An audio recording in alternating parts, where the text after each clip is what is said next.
राष्ट्रवादी काँग्रेस पक्षाचे नेते सूरज चव्हाण यांच्या उपस्थितीत युवा मेळाव्यासह आढावा बैठकी विविध कार्यक्रम संदर्भात पत्रकार परिषद संपन्न। धुळे शहरातील साक्रे रोडवरील धुळे जिल्हा मराठी पत्रकार भवन या ठिकाणी आज दिनांक 18 मे 2025 रोजी सायंकाळी 5 वाजता राष्ट्रवादी काँग्रेस पक्षाचे अजितदादा पवार गटाचे नेते सूरज चव्हाण यांच्या उपस्थितीत पत्रकार परिषद घेण्यात आली। या पत्रकार परिषदेत प्रामुख्याने पक्ष संघटना वाढवणे, आढावा बैठक घेणे, सदस्य नोंदणी अभियान राबविणे, येत्या निवडणुकीत स्थानिक स्वराज्य संस्था निवडणूक पार्श्वभूमीवर बैठका घेणे व संपूर्ण महाराष्ट्रभरात युवक मेळावा घेणे, युवकांशी संपर्क साधून युवकांना तरुणांना एक हक्काचे व्यासपीठ मिळवून देणे या उदात्त हेतूने संपूर्ण महाराष्ट्रात पक्ष संघटनेचे काम केले जात असल्याचं या ठिकाणी पत्रकार परिषदेतून राष्ट्रवादी काँग्रेस पक्षाचे नेते सूरज चव्हाण यांनी अधिक माहिती दिली। तर या प्रसंगी या ठिकाणी जिल्हा परिषद सदस्य किरण पाटील, माजी माडा अध्यक्ष किरण शिंदे, युवा नेते सारांश भावसा, माजी आमदार प्राध्यापक शरद पाटील आदी पदाधिकारी उपस्थित होते।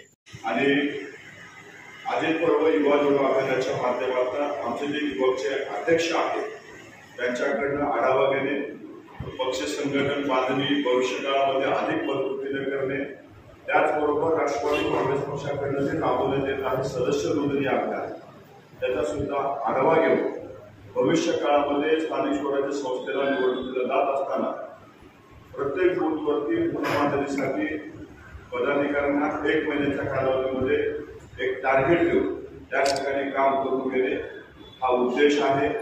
मराठवाडा विदर्भ झाल्याच्या नंतर ही आपला उत्तर महाराष्ट्राच्या काल जळगाव जिल्ह्यात झाली, आज सकाळी नंदुरबार झाला, सायंकाळी कुसुंबा येथे आपल्या धुळे जिल्ह्याचा अजित पर्व युवा जोडो अभियान पार पडणार आहे।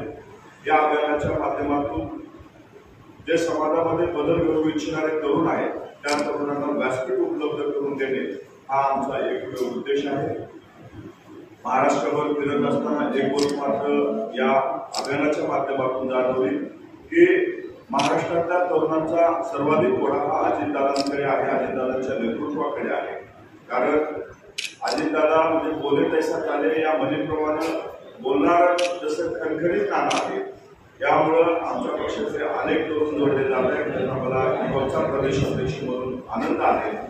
आणि आज इथला कार्यक्रम झाल्याच्या नंतर नाशिक, नगर असं करत हा पश्चिम महाराष्ट्रामध्ये अभियान जाणार आहे। धुळे जिल्ह्यामध्ये पक्ष संघटन बांधणीसाठी भविष्य काळामध्ये